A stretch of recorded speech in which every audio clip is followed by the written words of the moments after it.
How much of success is luck versus skill? A lot of it's luck. A lot of it's luck. But luck is, here in Vegas, we know that next to the word luck, you've got something called the odds, right? So you've got luck and you've got odds of luck happening. So if we go to certain casino games, we know that, like, for example, a black or a red at the roulette wheel is almost 50-50. It's slightly off 50-50 because of the double green things, right? So that's called the odds. So even though success is largely about luck, there are things that you do to rapidly increase the odds. So you can go from a 1 in 50 chance to a 1 in 2 chance through certain behaviors. So luck is definitely going to play a role in everybody's success, but you can change the odds dramatically, change the odds. So for example, sitting at home watching Netflix decreases your chances of any luck happening. There's very little luck that happens around watching Netflix. Going out and networking with a group of entrepreneurs who are having a meetup massively increases the odds of luck. Having a mentor who's super successful already rapidly increases the chances of luck happening. Reading books about how business works, listening to podcasts, watching videos, this is going to dramatically increase the amount of luck that happens in your life. So I can't guarantee that everything goes perfectly. It's not like 100% guarantee, but I can definitely say that you go from like very, very low odds to quite high odds through behavior.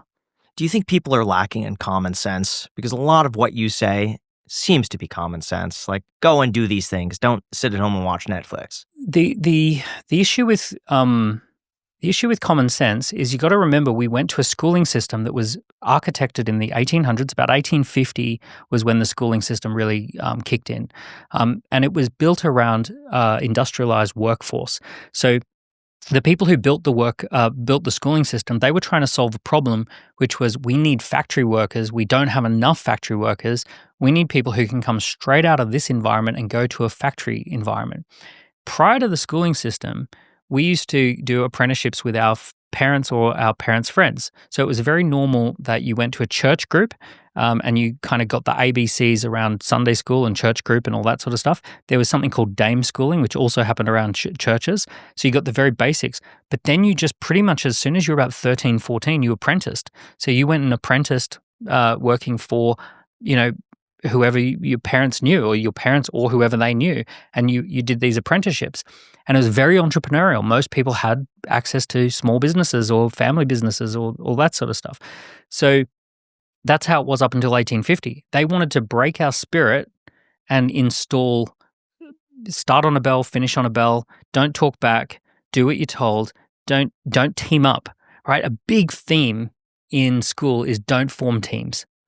Right, so they do not want you, like when you take a test, you don't take the test with your 3 best friends and like you work on, hey, do you know the answer to this? No. But in real life, of course you do this with 3 best friends, like you form teams. So what happens is people go off and they try and do everything on their own rather than building a little team together.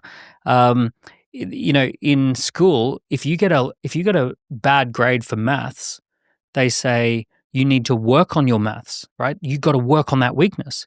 In real life, you just get the CFO to do the maths and you go and work on your strengths. So you don't fix your weaknesses, you double down on your strengths in the real world.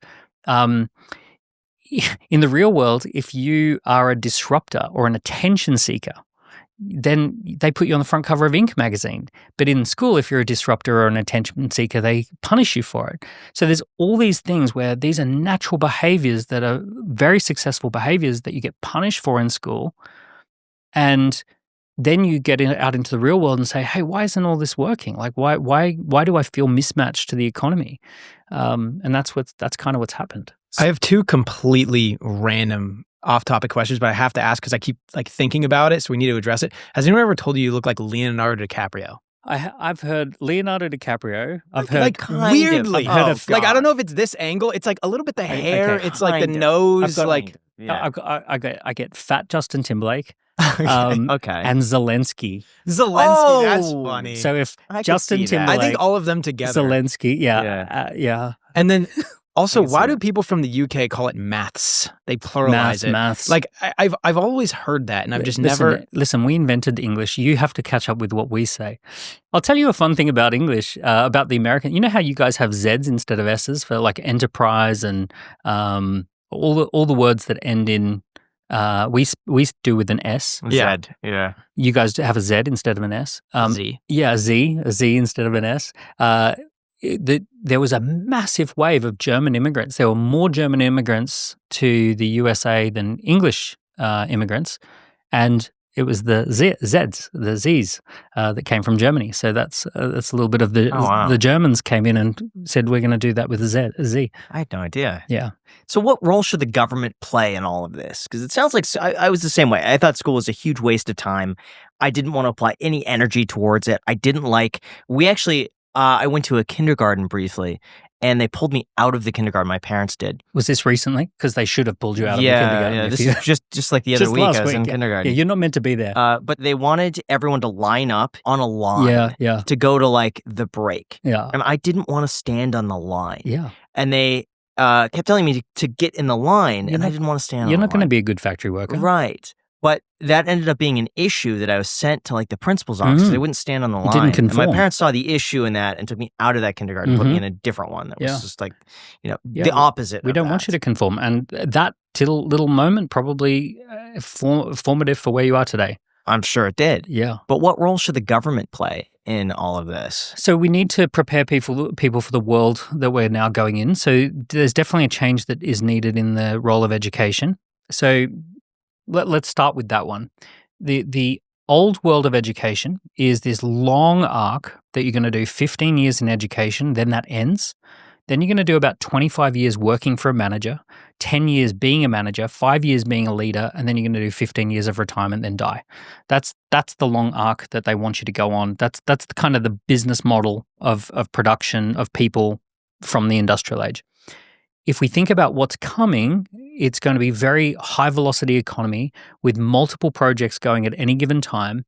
And it's going to be notice a problem or notice an issue, get together with one or two other people to discuss and research it, come up with a minimum viable solution, test it, see if it scales, scale up the team, scale up the tech, exit it, either make enough money to never work again or go on to the next problem and solve another problem. But if you imagine high velocity loops, in our career is going to be made up of lots of loops, and included in those loops is rapid learning and upskilling for the loop, and then moving on with something else. So in this little loop, I might need to learn the skills of public speaking because that's what's required in that one. In the next loop, I might need to learn some technology skills. So we need to have an education system that acknowledges that it's going to be lifelong learning, lifelong problem solving, high velocity, like plural things on the go at any given time. You look at people who are doing well right now, they got 5 or 6 things on the go. They have multiple businesses. They might be writing a book. They might be doing a podcast. They might, be a supplier to one business, and they might have another business themselves. So what they're doing is they're executing on a high velocity these little loops.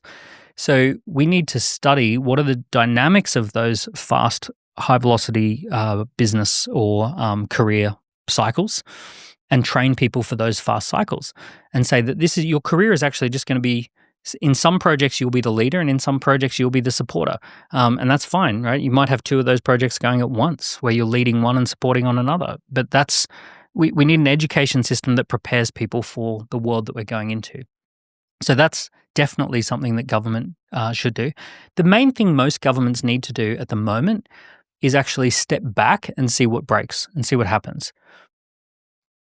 Because all of our systems and institutions were built for a time that's come to an end, the industrial age. And now we need to see what actually works and what doesn't work. So for example, you needed to regulate, in the USA, it costs like 40 or 50 grand to have a hair salon license or something like this. It's like this crazy, like just to cut hair. And that was probably before Google star reviews, like Google reviews. Now, you don't need to regulate hair salons. Google reviews regulates hair salons. No one's going to go to a hair salon that has 2-star average reviews, right? So we have other systems that actually perform that function in society pretty rapidly.